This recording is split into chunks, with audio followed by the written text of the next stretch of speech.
वज्रकोट jail में रखे थे और उनके साथ में जाकर के युद्ध करना चाहा। युद्धम देही, जरासंध ने कहा मैं ब्राह्मणों का सम्मान करता हूं, मैं युद्ध नहीं करता। तो आप कौन हो बताओ? तो कृष्ण अपने रूप में, अर्जुन अपने रूप में, भीम अपने रूप में आ गए। तो कृष्ण ने कहा भैया मेरे से युद्ध करो। तो कहा हम आपसे युद्ध करेंगे लेकिन आप तो रणछोर हो, एक बार पीठ दिखा करके भग गए हो, इसलिए आप युद्ध करने के लायक नहीं हो। उसके बाद अर्जुन ने कहा मेरे साथ युद्ध कर लो। इसके तुम भी कहा कम हो, रानी भाई राजा का सारा किच्चक को किसने मारा विराट में? उस समय तुम भ्रंडला बने थे, इसलिए तुम भी युद्ध करने के लायक नहीं हो। इसीलिए हाथी दांत और मर्द का बात कहते हैं, लेकिन आजकल कहाँ रह गया है ये बताओ? दिखाने के कुछ और, खाने के कुछ और है। उसके बाद भीम के साथ उनका युद्ध का निर्णय हुआ। दिन भर युद्ध करते थे, शाम के जाकर के दोनों एक जगह भोजन करते थे। कहा भीम कहीं पर दर्द तो नहीं हो रहा है ना, परेशानी तो नहीं हो रहा है ना? लो भैया एक रोटी और लो। ऐसे कोई युद्ध करेगा क्या बताओ? आजकल तो ऐसा है, अगर कहीं हम किसी दुश्मन को देख ले तो आंख बिना कहे चढ़ जाएगा। खैर कौन खासी खुशी, खैर कौन खासी खुशी, बैर प्रीत मद पान, रे मन दावे न दबे, जानत सकल जहान। खैर समझते हो? खैर कथा, कथा जो लाल होता है उनका दाग दबेगा क्या? खून लग जाए, थोड़ा बहुत कट जाए उंगली, या तुमको कलंक लग जाए किसी का खून का, वो दबेगा क्या बताओ? और खांसी जब आए तब चोरी करने गए हो किसी के घर में, खांसी आ जाएगा, दबेगा कि छिकासी दबेगा? मेरे हिसाब से दोनों नहीं दबेगा। खांसी खुशी और खुशी नहीं दबता। बहुत सारे कहीं रास्ते में जा रहे 1 लाख रुपया मिल जाए तो फिर इतना खुशी होगा पूछो मत, या फिर पुराने मित्र मिल जाए, पुराने कहीं कॉलेज किस समय की कोई दोस्त मिल जाए तो बड़ा खुशी होगा कि नहीं होगा बताओ? बैर प्रीत मदपान, और बैर दुश्मनी है ना तो देखोगे तो आंख चढ़ जाएगा, और प्रीत है तो नेत्र सजल हो जाएगा कि नहीं होगा बताओ? मदपान, और जो मदिरा पान करेंगे वो चाहे कितना भी छुपाना चाहेंगे लेकिन वो भी छुपने वाला नहीं है। हम कहते हैं जी पियो मत नहीं इसको। शराब पीना छोड़ दो, शराब के बाटल छोड़ दो, घर में सुख समृद्धि आ जाएगा, शांति आ जाएगी, खुशहाली आ जाएंगे। अब आप तो सब धीरे धीरे छोड़े जा रहे हैं। अब तुम छोड़ जब रहे हो जब पूरा शरीर ही समाप्त हो गया, पूरा धन ही समाप्त हो गया, पूरा जमीन ही समाप्त हो गया, पूरा परिवार ही बाटल में चला गया, तब छोड़ रहे, क्या मतलब हुआ बताओ? कथा सुनने के बाद में, सत्संग करने के बाद में, संत के सानिध्य में आने के बाद में द्रव्य सब कुछ छोड़ना चाहिए।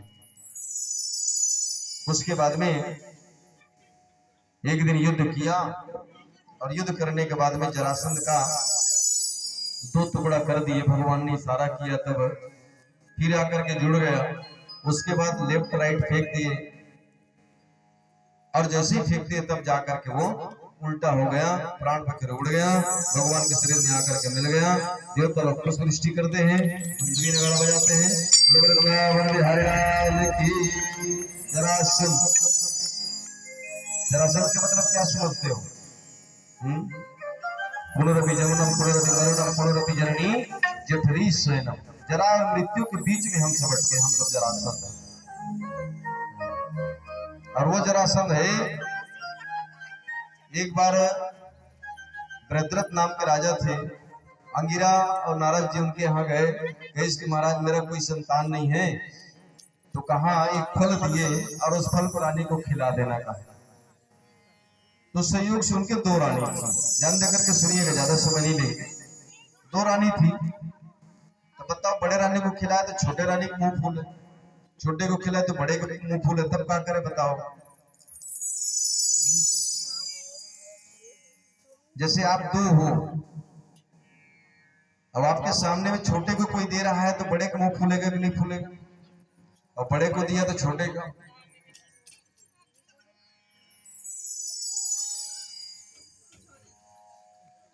लेकिन दुनिया में ऐसे भी है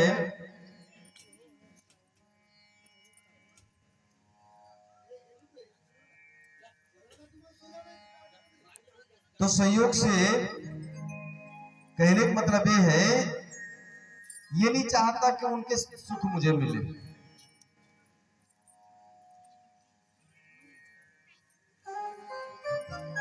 तो उसने उस फल को बड़े सा 2 हिस्से में काट दिया। ध्यान देकर के सुनिएगा, 2 हिस्सों में परिणित कर दिया दोनों रानी को खुश करने के लिए। और जैसे ही खुश करने के लिए जब दिए ना, तो कुछ दिन के बाद में दोनों की संतति हुई, तो दोनों के गर्भ से आधा आधा बालक का जन्म हुआ। काम आएगा आधा बालक, दाहिना एक तरफ बाया एक तरफ। दोनों रानी थी, कहने लग गया कि ठीक नहीं है, ले जाकर के बाहर फेंकवा दिए। और जैसे बाहर फेंकवाते हैं, फेंकवाने के बाद में एक जरा नाम की राक्षसी आ रही थी और योग विद्या जानती थी। उसने जैसे ही आए, आने के बाद में उसको जोड़ दिए, जोड़ करके राजा को थमा दिए। और जैसे को राजा को दे देते, इसलिए उसका नाम क्या रख दिया? जरासंध। उसका नाम जरासंध रख दिया।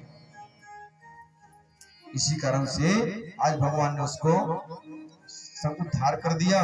और ये जरासंध कंस के ससुर भी थे, अस्थि प्राप्ति इनकी बेटी थी। और उसके बाद 20,000 राजा को छुड़ा करके 20,800 राजा को लाए और ला करके राजस्व यज्ञ में संप्रदा किया। तो ऐसे यज्ञ मंडप बने थे कि जल थल थल जल, दरवाजा दीवार दीवार दरवाजा। अब उनको लगने लग गया, सोचने लग गया, भैया दुर्योधन को बुलाए, कहे भैया यज्ञ कर रहे हैं, चलो। इतना कहां से पैसा पाएंगे? दुर्योधन जो धन का घमंड होता है, धन संग्रह करने में लगे रहते हैं। जैसे उनको बुलाए, देखे तो जल को थल समझ करके उसमें गिर गए, धोती वगैरह भीग गया, दरवाजा में टकरा गए दीवार समझ करके। और ऊपर में थी द्रौपदी, देश के अंधे के बेटा अंधा। यही जन है महाभारत का कारण बनता है। कभी किसी को हंसी मत उड़ाओ, कभी किसी को मजाक मत करो। हम तो ये कहते हैं ज्यादा मजाक करने की लत को खत्म करो। ये लोग बहुत मजाकिया होते हैं ना, थोड़ी थोड़ी बात में मजाक करते हैं, कुछ की कुछ कहते रहते हैं, ये अच्छी बात नहीं है। इसमें तुम्हारा ओज तेज पुंज प्रकाश समाप्त हो जाता है। कम बोलो, अच्छा बोलो, जरूरत पड़े तो बोलो, नहीं तो मौन रहो।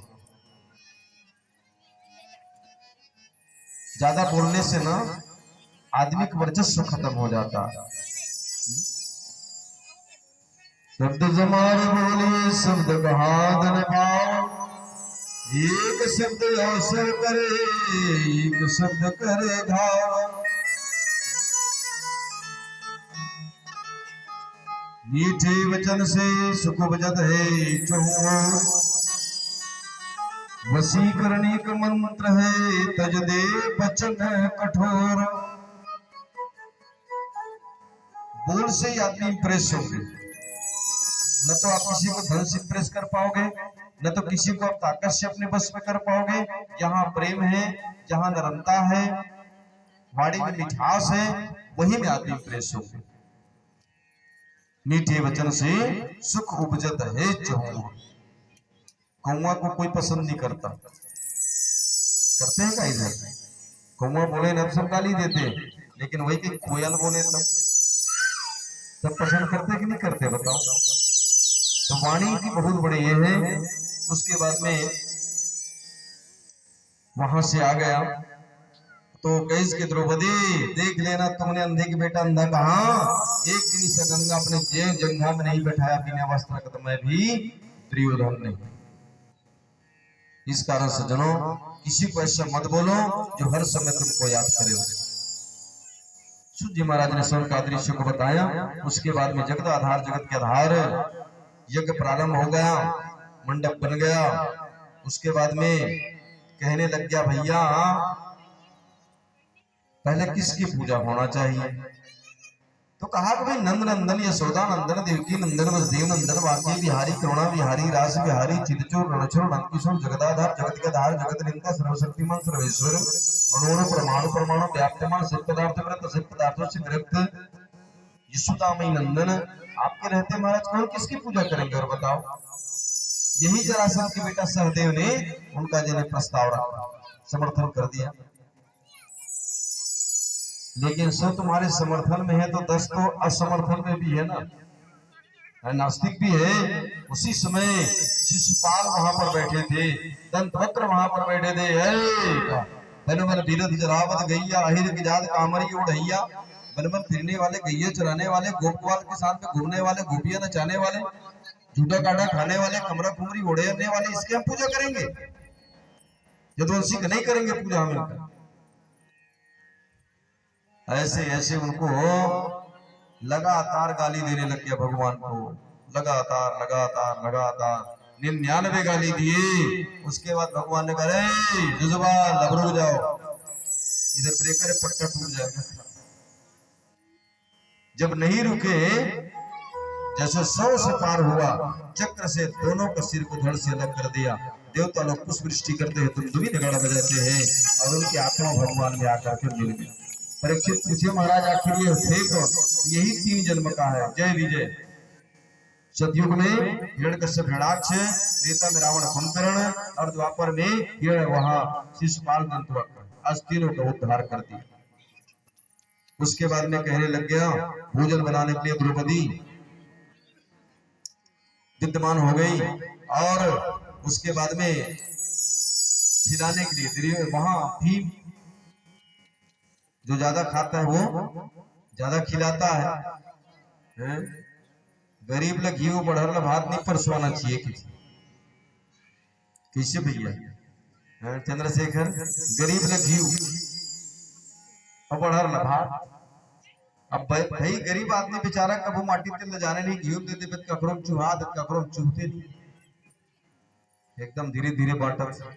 और बढ़हर जो सुबह से लेकर शाम तक पूरा नाश्ते नाश्ता में पेट भर गया भात अटका कर खात तो खवाई का कर। तो भीम 4 हिस्सा खाने वाला है ना, तो भीम को खाने में लगा दिया, भोजन में, द्रौपदी को बनाने में, सबको सब भाग दे दिया। लेकिन सबसे ज्यादा बड़े भाग जो है पत्थर उठाने का संत महात्माओं का, वो हमारे ठाकुर जी ने ले लिया। वैसे इनको आदमी पसंद नहीं करते, लेकिन सबसे बड़े पुण्य यही है। उसके बाद में सब संत महात्मा आते गए, यज्ञ हुआ और दुर्योधन को कौन सा भाग दिया था? दान करने का। जितने आएंगे सबको दान करना। तो बताओ भैया, दुश्मन को अगर कहीं तुम वित्त मंत्रालय में लगा दोगे, कोष भंडार में लगा दोगे, खाली नहीं कर देंगे क्या बताओ? लेकिन भगवान ने वैसे फिट किया, क्योंकि दुर्योधन के हाथ में यक्ष लक्ष्मी थे। यक्ष लक्ष्मी मतलब 1 रुपया कहीं कोई दे ना, 10 रुपया वहां आ जाए। हालांकि तो दुर्योधन को पता नहीं था, जैसे कई माताओं के हाथ में यक्ष लक्ष्मी रहती, हर समय उनके पास पैसा नहीं छोड़ते। और एक ऐसी माताएं हैं कि 6 लक्ष्मी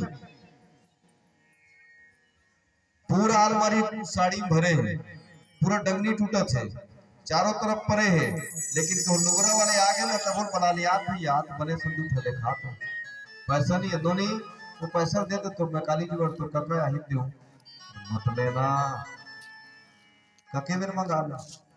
ऐसे कौन कौन है बताओ? 1 लाख का लुगड़ा है, अगर कहीं 50,000 के काम आ जाएगा तो कोई ले लेगा का? तो हम तो ये कहते हैं, हर महीना हर साल नए नए डिजाइन बदले जा रहे हैं, कभी प्लेन हो रहा है तो कभी कुछ हो रहा है, कभी कुछ हो रहा है, नहीं हो रहा है बताओ? तो चॉकलेटी चीज में इन्वेस्ट मत करो, बच्चों की पढ़ाई में अच्छी चीज में रखो जो हर समय तुमको काम आए। अब आप कहोगे महाराज लुगड़ा पहनने के लिए मना कर रहे हो का? ऐसा नहीं है। एक जमाना था, हमारे कई माताएं तो इतने दुख भोगे हैं, एक तरफ सुखाती थी और एक तरफ पहनती थी। लेकिन आज कोई ऐसा घर नहीं है जिनके घर में साड़ी की कमी हो, जिनके घर में पेंट शर्ट की कमी हो। छोटे छोटे बच्चे 4-4 ठन जूता मारो, एक जमाना नहीं, 1 ठन जूता नहीं रहा। ये जमाना है, अच्छी बातें भगवान ने दी है, खूब पहनो, खूब खाओ, खूब कमाओ और खूब भागवत में चढ़ाओ, खूब सत्संग में चढ़ाओ, खूब दान पुण्य करो, खूब पुण्य लुटाओ। इसके बाद में भगवान ने पत्थर उठाने का काम कर दिया और यज्ञ संपन्न हुआ। और यज्ञ जब संपन्न हुआ ना, तो जय शब्द से, नमः शब्द से वह जिन्हें जय जयकार करने लग गया, पुष्पवृष्टि करने लग गया। दुर्योधन तो दान कर रहे हैं, युधिष्ठिर की जय है, पांडव